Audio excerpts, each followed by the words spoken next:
الله وبركاته. إن الحمد لله نحمده ونستعينه ونستغفره ونؤمن به ونتوكل عليه ونعوذ بالله من شرور أنفسنا ومن سيئات أعمالنا. من يهده الله فلا مضل له ومن يضلله فلا هادي له. ونشهد أن لا إله إلا الله وحده لا شريك له. ونشهد أن سيدنا وحبيبنا وطبيبنا وطبيب أرواحنا محمد الذي أرسله بالحق بشيرا ونذيرا وداعيا إلى الله بإذنه وسراجا وقمرا منيرا. أما بعد فقد قال الله تعالى في كلامه المجيد والفرقانه الحميد. সবাই জবান খুলে পড়ুন আউযু বিল্লাহি মিনাশ শাইতানির রাজীম। বিসমিল্লাহির রাহমানির রাহিম।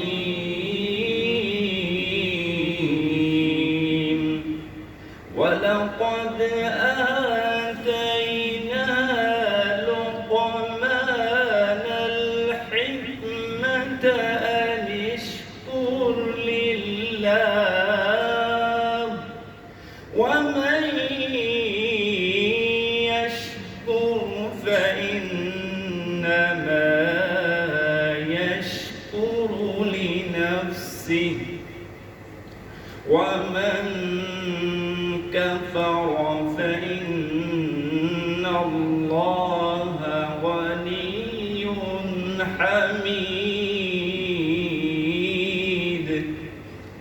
إن الله وملائكته يصلون على النبي يا أيها الذين آمنوا صلوا عليه وسلموا تسليما. اللهم صل على سيدنا مولانا محمد وعلى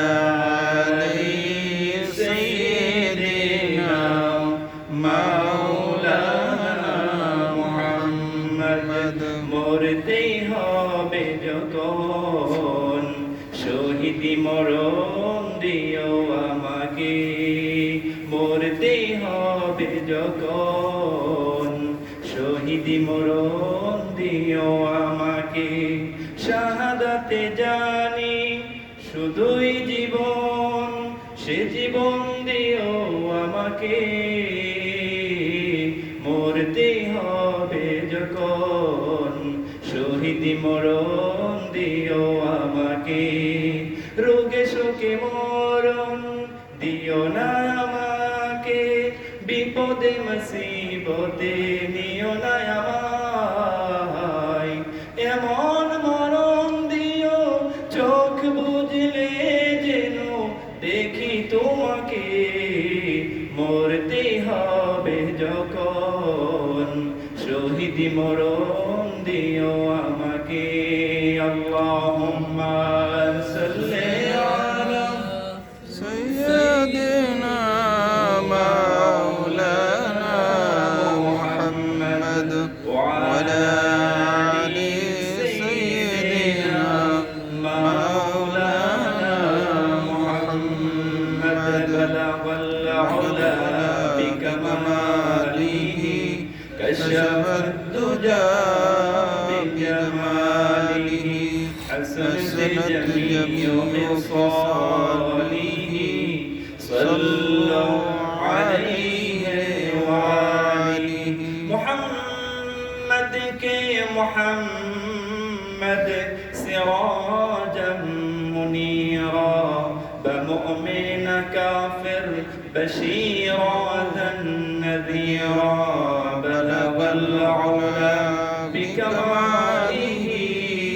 كشف الدجى بجماله حسنت جميع خصاله صلوا عليه وآله মুআজ্জাজ মুহতারাম মুসলিম নিজাম যুবক ভাইরা আল্লাহ রাব্বুল আলামিনের দরবারে লাখ কোটি শুকরিয়া আদায় করছি মহান মুনিব শত ব্যস্ততা ছেড়ে দিয়ে সপ্তাহের শ্রেষ্ঠতম দিন জুমার দিন আল্লাহর ঘর মসজিদে আসার বসার তৌফিক দান করেছেন বিশ্বনবী সাল্লাল্লাহু আলাইহি সাল্লামের শানে দুরূদ পাঠ করার তৌফিক দিয়েছেন এজন্য অবনত চিত্তে হৃদয়ের আবেগ অনুভূতি উজাড় করে একবার কালিমাত শুকর আদায় করছি সবাই পড়ছি আলহামদুলিল্লাহ আলহামদুলিল্লাহ সম্মানিত হাজিরিন আজকে আমি আপনাদের সাথে কিছু কথা শেয়ার করব 31 নম্বর সূরা সূরাতুল লুকমানের দ্বিতীয় রুকু থেকে কিছু কথা আপনাদের সাথে শেয়ার করব আজকের আলোচনাটা খুবই মোস্ট ইম্পর্টেন্ট যে প্রত্যেকটা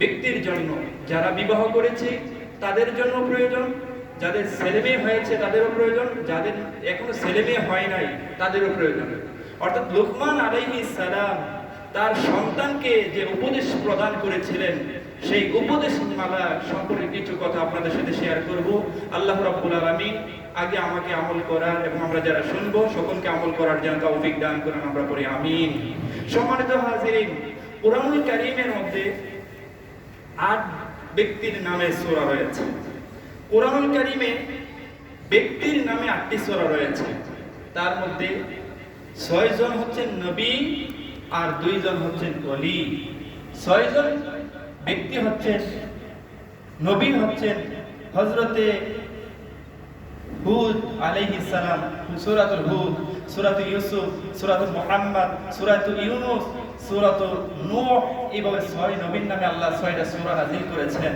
আর 2টা ওলির নামে 2টা সূরা নাযিল করেছেন ইবনুহু ঈসা ইবনে মারইয়াম মরিয়ম আলাইহিস সালামের নামে একটা সূরা নাযিল করেছেন সূরাতুল মারইয়াম আর একটা হচ্ছে পুরুষ ওলি এটা হচ্ছে লুকমান আল হাকিম সূরাতুল লুকমান নাযিল করে দিয়েছেন এজন্য আজকে সূরাতুল লুকমান থেকে আমি আপনাদের সাথে কিছু কথা শেয়ার করব সূরাতুল লুকমানটা এমন একটা সূরা যেই সূরাটা আপনি আশ্চর্যজনিত হয়ে যাবে কোরআন যে আমাদের জন্য একটা সংবিধান কোরআন যে সাদা কালো ধনী গরিবের মধ্যে কোনো পার্থক্য নাই সেই বৈশিষ্ট্যটা তুলে ধরার জন্য আল্লাহ পাক সূরাতুল লুকমান নামে একটা সূরা নাযিল করে দিয়েছেন লুকমান আলাইহিস সালাম লুকমান আল হাকিম এমন একজন ব্যক্তি ছিলেন যার বৈশিষ্ট্য যার অবস্থান যার কাঠামো যদি আপনাদের কাছে উপস্থাপন করি আপনারা আশ্চর্যজনিত হয়ে যাবেন এমন একজন ব্যক্তির নামে আল্লাহ পাক সূরা নাযিল করেছেন আসুন আমরা জানার চেষ্টা করি যে লুকমান আলাইহিস সালাম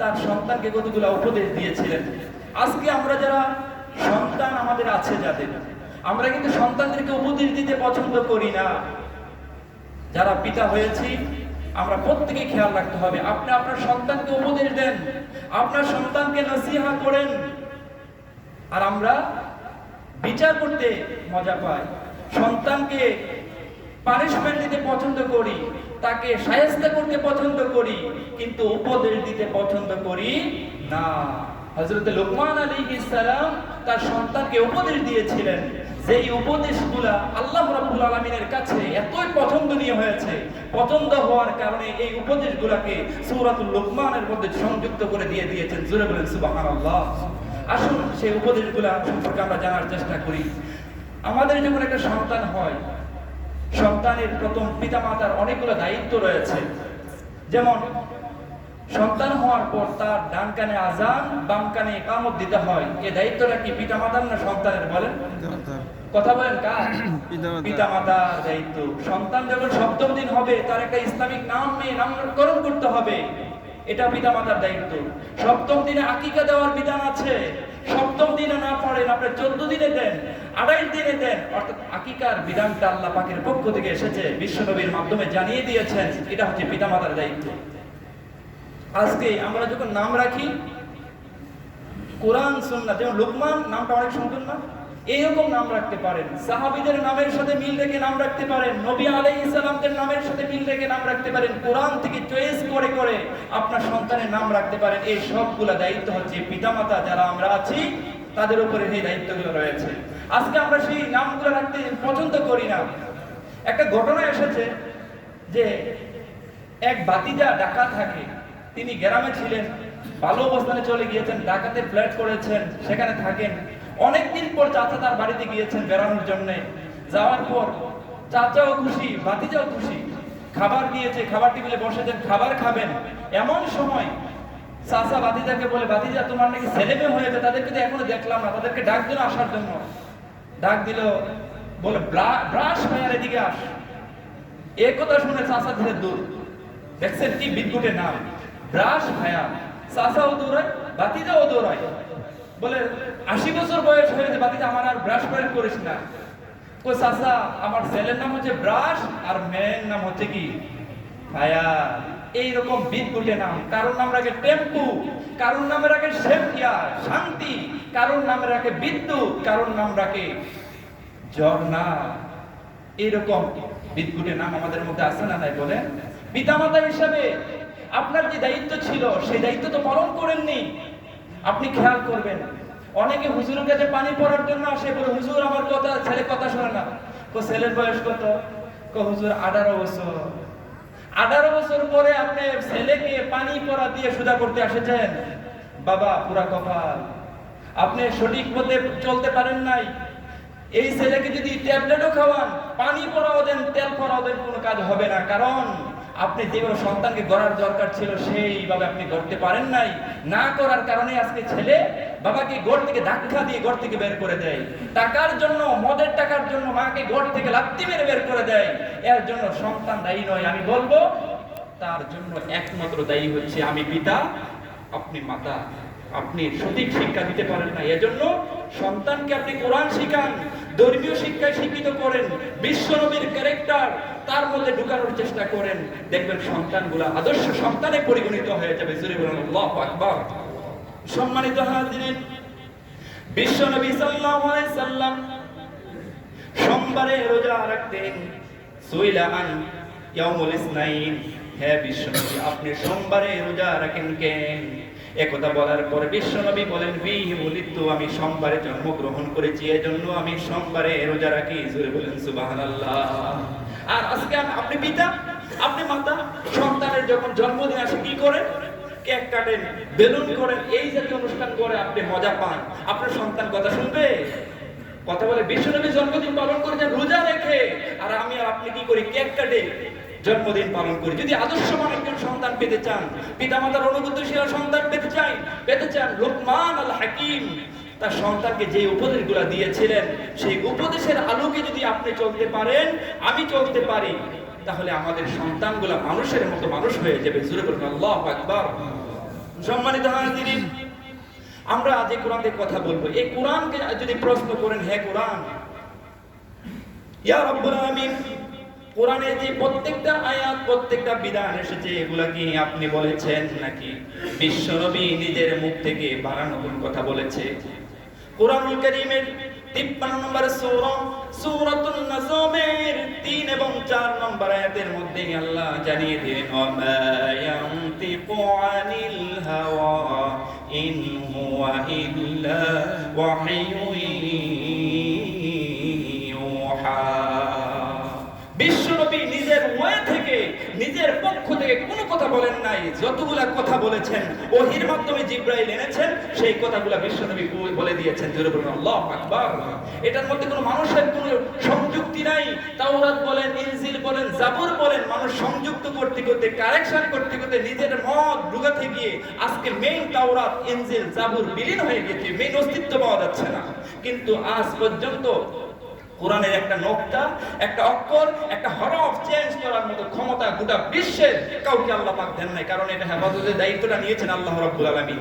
সূরাতুল হিজরের মধ্যে আল্লাহ বলে দিয়েছেন, ইন্না নাহনু নাযালনা যিকরা ওয়া ইন্না লাহু লাহাফিজুন। নিশ্চয়ই আমি এই কোরআনকে নাযিল করেছি, আর এই কোরআনের হেফাজতের দায়িত্ব আমি আল্লাহ নিজেই নিয়ে নিয়েছি। জোরে বলেন আল্লাহু আকবার। সম্মানিত হাজিরিন, সূরাতুল লুকমানের মধ্যে আল্লাহ পাক দেখেন কি বলেছেন, ওয়ালাকাদ আতাইনা লুকমানাল হিকমাতা আন ইশকুর লিল্লাহ ওয়া মান ইয়াশকুর ফাইন্না فإنما يشكر لنفسه ومن كفر فإن الله غني حميد আমি লোকমান আল হাকিমকে জ্ঞান দিয়েছি, মেধা দিয়েছি, বুদ্ধি দিয়েছি। যাকে হাকিম বলা হয় তাকে বুদ্ধি দিয়েছি, বিবেক দিয়েছি, আর তাকে বলে দিয়েছি তুমি আল্লাহর কৃতজ্ঞতা প্রকাশ করো। আর যে ব্যক্তি আল্লাহর কৃতজ্ঞতা প্রকাশ করে, জেনে রাখুন নিজের কল্যাণের জন্য কৃতজ্ঞতা প্রকাশ করে। জোরে বলে সুবহানাল্লাহ। আপনি যদি কৃতজ্ঞতা আল্লাহর প্রকাশ করেন, বুঝতে হবে আপনি নিজের কল্যাণের জন্য আপনি কৃতজ্ঞতা প্রকাশ করেছেন। তবে জেনে রাখুন যারা অকৃতজ্ঞতা প্রকাশ করে, তোমরা জেনে রাখো আল্লাহ হচ্ছেন অমুখাপেক্ষী, আল্লাহ হচ্ছেন প্রশংসিত। সুবহানাল্লাহ বলেন। আল্লাহ হচ্ছে অমুখাপেক্ষী, আল্লাহ হচ্ছে প্রশংসিত। লোকমান আলাইহিস সালামকে আল্লাহ পাক জানিয়ে দিলেন, হে লোকমান, তোমাকে আমি যে হিকমত দান করে দিয়েছি, জ্ঞান দিয়েছি, বুদ্ধি দিয়েছি, তার অন্যতম কারণ হলো তুমি আল্লাহর কৃতজ্ঞতা প্রকাশ করেছিলা। এগুলার কারণে আমি আল্লাহ তোমাকে প্রজ্ঞার অধিকারী করে দিয়েছি। জোরে বলেন সুবহানাল্লাহ। লোকমান আল হাকিম কেমন মানুষ ছিলেন দেখেন। আপনাদের মতো এত সুন্দর মানুষ ছিলেন না লোকমান আল হাকিম। তিনি কি রকম ছিলেন? তিনি ছিলেন কালো মানুষ ছিলেন, আফ্রিকান মানুষ আছে না, তিনি আফ্রিকান বংশধর ছিলেন। তার চোখগুলা ছিল বড়, তার চেহারা ছিল ফাটা, জিহ্বা ছিল বড় লম্বা জিহ্বা, ঠোঁটগুলা ছিল মোটা। এই যে বর্ণনাটা দিলাম, এখন বলেন তিনি সুন্দর না কালো? কথা বলেন। কালো। আমাদের চেয়ে বেশি না কম? বেশি কালো। যদি এই লোকমান আল হাকিম আমার মেয়ে বা আপনার মেয়ে বিয়ের জন্য আসে, বিয়ে দিবেন? কথা বলে, আরে বেটা কি কো, অনার্স মাস্টার ডিগ্রিধারী ছেলেরা আসে বিয়ে দিন, আর তোমার মতন যে ঠোঁট মোটা, চেহারা কালো, কুশ্রী, আগে কসমেটিক দিয়ে আগে করে আসো, চেহারা দেখো গিয়ে আগে, একথা বলবেন, বিয়ে দিবেন না। কিন্তু আল্লাহ রাব্বুল আলামিন 1,24,000 পয়গম্বর জমিনে প্রেরণ করেছেন, মতান্তর অগণিত নবী প্রেরণ করেছেন, কিন্তু কোরআনে সকলের নামে আল্লাহ সূরা দেন নাই, কিন্তু মাত্র 6 জনের নামে সূরা দিয়েছেন। আবার 15 জন, আবার আল্লাহ রাব্বুল আলামিন কোরআনুল কারীমে 17 জন মনে হয়, 17 জনের নাম কোরআনুল কারীমে 25 জনের নাম উল্লেখ করেছেন। মাত্র 25 জন নবীর নাম আল্লাহ পাক কোরআনুল কারীমে উল্লেখ করেছেন, কিন্তু সূরা দেন নাই। আর যেই লোকটার বর্ণনা দিলেন আফ্রিকান বংশধর, কালো, তার চেহারা আর চুলগুলো কি রকম ছিল, এই কার্পেটের মতো মোটা ছিল, এইরকম ব্যক্তির নামে আল্লাহ সূরা নাযিল করে দিয়েছেন। এর দ্বারা আল্লাহ রাব্বুল আলামিন বোঝাতে চাইলেন there is no difference between black and white. ইসলামের মধ্যে সাদা এবং কালোর মধ্যে কোনো পার্থক্য নাই। সুবহানাল্লাহ পড়ে দেখছেন, ইসলামের মধ্যে কি নাই? সাদা এবং কালো, ধনী গরিবের মধ্যে কোনো কি নাই। কথা বলেন পার্থক্য। আল্লামা ইকবাল সুন্দর করে বলে দিয়েছেন, একই হ্যাঁ সফ মে কাহারি হো য়ে মাহমুদ আয়াজ, না কোয়ে বান্দা রাহে, না কোয়ে বান্দা নওয়াজ। আল্লামা ইকবাল বলে দিয়েছেন যে বাদশাহ মাহমুদ আর তার চাকর আয়াত যখন একই কাতারে কাতারবদ্ধ হয়ে নামাজে দাঁড়িয়ে যান, কে বাদশাহ আর কে চাকর তার মধ্যে কোনো পার্থক্য থাকে না, দুজনেই আল্লাহর গোলামে পরিণত হয়ে যান। জোরে বলেন আল্লাহু আকবার। এটার নাম হচ্ছে ইসলাম, এটার নাম হচ্ছে কমপ্লিট অফ ইসলাম, একটা পরিপূর্ণ দ্বীন ব্যবস্থা, জীবন ব্যবস্থা। আল্লাহ রাব্বুল আলামিন বলেন এক জায়গার মধ্যে পার্থক্য আছে, ইন্না আকরামাকুম ইনদাল্লাহি আতকাকুম। আল্লাহ রাব্বুল আলামিন বলেন আমাকে যে ব্যক্তি সবচাইতে বেশি ভয় করে, আমি আল্লাহর কাছে তার মর্যাদা আকাশচুম্বী হয়ে যাবে। জোরে বলেন সুবহানাল্লাহ। আপনার মর্যাদাকে যদি বাড়াতে চান, আপনি যদি সবচাইতে বেশি সম্মানিত হতে চান, কাকে ভয় করতে হবে? কথা বলেন, কাকে ভয় করতে হবে? আমাদের আল্লাহর ভয় আমাদের অন্তরের মধ্যে কম না বেশি? কথা বলেন, কম না বেশি? মানুষের সামনে আমরা ভয় পাই, কিন্তু আল্লাহ যে দেখেন, গোপনেও দেখেন, প্রকাশ্যেও দেখেন, সব কিছু করছেন, কিন্তু তার কথা আমাদের অন্তরের মধ্যে জাগ্রত হয় না। সম্মানিত হাজিরিন, এর জন্য আমাদেরকে আল্লাহর ভয় জাগ্রত করতে হবে। আমি বলি ইসলামের মধ্যে 3 জন কালো মানুষের কথা বলা আছে। তাদের মর্যাদা হচ্ছে আকাশচুম্বী, তাদেরকে ব্ল্যাক ডায়মন্ড বলা হয়। তার মধ্যে অন্যতম হচ্ছেন হযরতে বেলাল, হাবশী গোলাম। বেলালের মর্যাদা কম না বেশি? কথা বলেন, কম না বেশি? বিশ্বনবী মেরাজে গিয়েছিলেন। মেরাজে যাওয়ার পর জান্নাত দেখলেন, জাহান্নাম দেখলেন। দেখলেন কার যেন পায়ের আওয়াজ শোনা যায়। জিব্রাইলকে বললেন, ইয়া জিব্রাইল, কার আওয়াজ শোনা যায়? জিব্রাইল বলেন, ইয়া রাসূলুল্লাহ, ইয়া হাবিবাল্লাহ, আপনার মুয়াজ্জিন হযরতে বেলালের আওয়াজ শোনা যায়। বিশ্বনবী যখন দুনিয়ার বুকে এসেছেন, আসার পরে বললেন, ইয়া বেলাল, তুমি কি এমন আমল করেছো যে আমলের কারণে আমি জান্নাত জাহান্নাম দেখতে গিয়েছিলাম, কিন্তু তোমার পায়ের আওয়াজ শুনতে পেয়েছি? তুমি কি আমল করেছো? বেলাল রাদিয়াল্লাহু তাআলা বলেন, ইয়া রাসূলুল্লাহ, ইয়া হাবিবাল্লাহ, এমন কোন আমল করতে পারি নাই, তবে একটা আমল আমার জানা মতে আছে ইয়া রাসূলুল্লাহ। বলে, কি আমল তুমি করেছো? বলে, ইয়া রাসূলুল্লাহ, আমি যখন ওযু করি, ওযু করার সঙ্গে সঙ্গে 2 রাকাত তাহিয়াতুল ওযুর নামাজ পড়ি। ইয়া রাসূলুল্লাহ, এই আমলটা করে গেছি। জোরে বলেন সুবহানাল্লাহ। এই আমলের কারণে হযরতে বেলালের মর্যাদা আল্লাহ পাক আকাশচুম্বী করে দিয়েছেন। তারপরে বললেন, হে বেলাল, কাল কিয়ামতের ময়দানে সর্বপ্রথম তুমি জান্নাতের মধ্যে প্রবেশ করবা। এটা বলেছেন কে? বিশ্বনবী বলেছেন। কে বলেছেন? সবার আগে কে প্রবেশ করবে? কথা বলেন, কে প্রবেশ করবে? বেলাল জান্নাতে আগে প্রবেশ করবে। তার মর্যাদা দেখেন কত বড়। সুবহানাল্লাহ পড়েন। সুবহানাল্লাহ। আশ্চর্য কথা। বেলাল কই, ইয়া রাসূলুল্লাহ, আমি সবার আগে জান্নাতে প্রবেশ করব। আপনার 2 মেয়ে বিয়ে করেছেন, জিন নুরাইন যাকে বলা হয়, উসমান রাদিয়াল্লাহু তাআলা, যিনি ইসলামের জন্য অগণিত ধন সম্পদ বিতরণ করেছেন। আমি তো কিছু করতে পারিনি ইয়া রাসূলুল্লাহ, আমি কি উসমান রাদিয়াল্লাহু তাআলার আগে জান্নাতে প্রবেশ করব? আল্লাহর হাবিব বলেন, হ্যাঁ বেলাল, তুমি আগে প্রবেশ করবা। তারপর আলী রাদিয়াল্লাহু তাআলাকে বলা হয়েছে, আলী রাদিয়াল্লাহু আসাদুল্লাহিল গালিব, আলী ইবনে আবি তালিবের আগে কি আমি জান্নাতে প্রবেশ করব? হযরত ওমর ফারুকের কথা বললেন, তার আগেও জান্নাতে প্রবেশ করবা। তারপরে বললেন, আবু বকরের আমল একদিনের আমলের সমান আমরা গোটা বিশ্বের মানুষের হবে না, আবু বকরের আমল আগেও কি আমি জান্নাতে প্রবেশ করব? আল্লাহর হাবিব বললেন, হ্যাঁ বেলাল, তোমার কি সন্দেহ হয় তুমি সবার আগে জান্নাতের মধ্যে প্রবেশ করবা?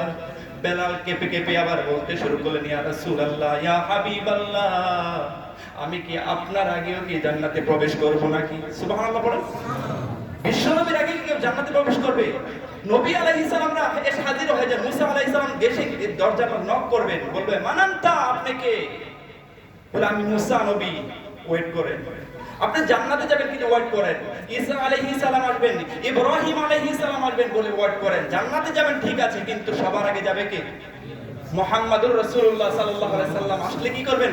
জান্নাতের দরজা খুলবেন। তো আপনি যে বললেন যে হযরতে বেলাল, তুমি সবার আগে জান্নাতে প্রবেশ করো, ইয়া রাসূলুল্লাহ, আমার তো বুঝি আসে, আপনি একটু বলেন।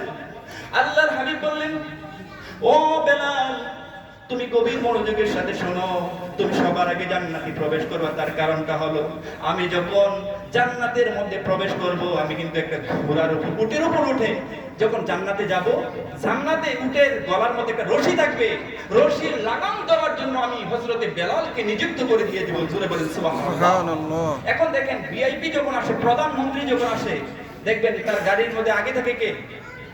ড্রাইভার থাকে। কে থাকে বলেন?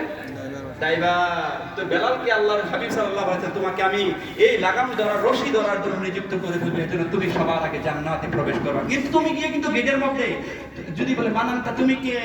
তুমি যদি বলে বেলাল, তখন কিন্তু দরজা খুলবে, তুমি চুপ থাকবা। যখন বলবে, মানান্তা, আপনি কে? তখন বলে, আমি আনা মুহাম্মাদুর রাসূলুল্লাহ সাল্লাল্লাহু আলাইহি ওয়াসাল্লাম। সেই পরিচয় দেওয়ার সঙ্গে সঙ্গে দরজা খুলে ফেলবে, আর তুমি আগে প্রবেশ করো, তার সাথে আমি প্রবেশ করে ফেলবো। জোরে বলুন আল্লাহু আকবার।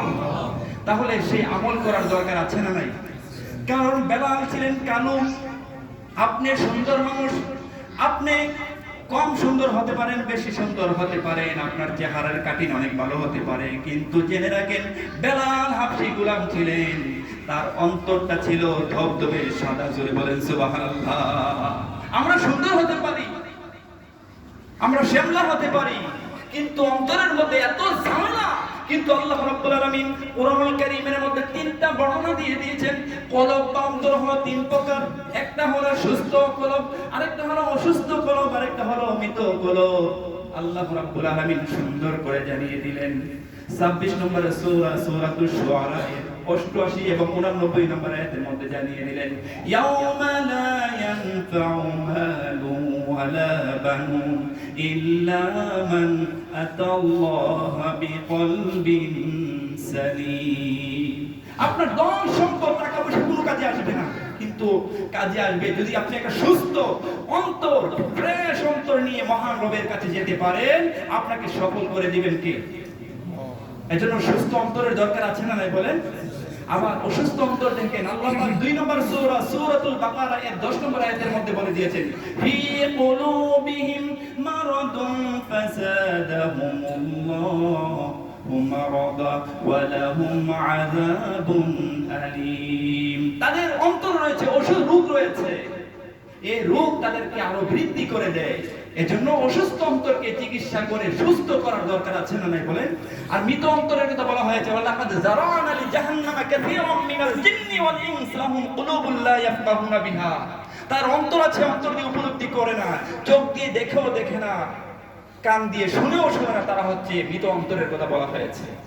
এজন্য আসুন, লুকমান আল হাকিম তার সন্তানকে উপদেশ দিয়েছেন, ইয়া বুনাইয়া লা তুশরিক বিল্লাহি শাইআ তুশরিক বিল্লাহ ইন্না শিরকা লাযুলমুন আযীম। হে বাবা, হে কলিজার টুকরা সন্তান, তোমাকে আমি উপদেশ দিচ্ছি। দেখেন, সন্তানকে নসিহত করার যে পদ্ধতিটা হযরত লুকমান আলাইহিস সালাম করেছিলেন, আল্লাহ রাব্বুল আলামিনের কাছে পছন্দ হয়েছে, এজন্য কুরআনুল কারীমের মধ্যে সংযুক্ত করেছেন। আপনি আপনার সন্তানকে যখন নসিহত করেন কিভাবে করেন? হে কলিজার টুকরা সন্তান, বলেন বাবা দন, এই আদর করে কথা বলেন নাকি মেই মাইট দেব এইরকম জারি দেন? জারি দেওয়ার সিস্টেমটা নাই। আল্লাহ রাব্বুল আলামিন এখানে তুলে ধরেছেন, হে কলিজার টুকরা সন্তান, তুমি আল্লাহর সাথে শিরক করো না, তবে জেনে রাখো ইন্নাশ শিরকা লাযুলমুন আযীম। শিরকটা হচ্ছে সবচেয়ে বড় জুলুম, আল্লাহর সাথে শিরক করা যাবে না বাবা। হে সনাতন বাবা, তুমি আল্লাহর সাথে শিরক করো না, তোমার সমস্ত আমলগুলো কি হয়ে যাবে? ধ্বংস হয়ে যাবে, শিরক করা যাবে না।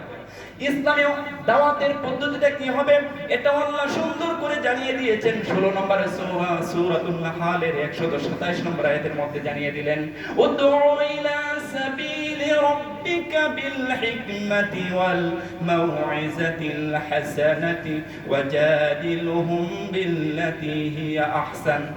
তুমি মানুষের কাছে তুমি উত্তম নসিহতের মাধ্যমে, উত্তম ব্যবহারের মাধ্যমে মানুষের কাছে দ্বীনের দাওয়াত পৌঁছে দাও, হিকমতের সাথে কথা বলো। এই পদ্ধতি আল্লাহ রাব্বুল আলামিন সুন্দর করে জানিয়ে দিয়েছেন। আর এখানে বলা হয় যে যেই পীরের মেজাজ গরম তার ব্যবসা খারাপ, ব্যবসা খারাপ। যেই সুরের কাশিরুক আছে, পিঠা ছাড়া উপায় আছে বলেন? এজন্য দ্বীনের কথা বলতে গেলে ধৈর্য লাগবে। বিশ্বনবী ধৈর্যশীল ছিলেন। আল্লাহ রাব্বুল আলামিন কুরআনুল কারীমের মধ্যে জানিয়ে দিয়েছেন, 3 নম্বর সূরা সূরাতুল ইমরানের 159 নম্বর আয়াতের মধ্যে জানিয়ে দিলেন, ফাবিমা রাহমাতিম মিনাল্লাহি লিনতা লাহুম ওয়ালাউ কুনতা ফাযযান গলিযাল কলব। হে নবী, আল্লাহ আপনার প্রতি মেহেরবানি করেছেন, অনুগ্রহ করেছেন যে আপনাকে নরম স্বভাবের করে প্রেরণ করেছেন। আল্লাহ পাক যদি আপনাকে কর্কশবাসী করে প্রেরণ করতেন, তাহলে মদিনার ইসলাম মদিনায় থেকে যেত।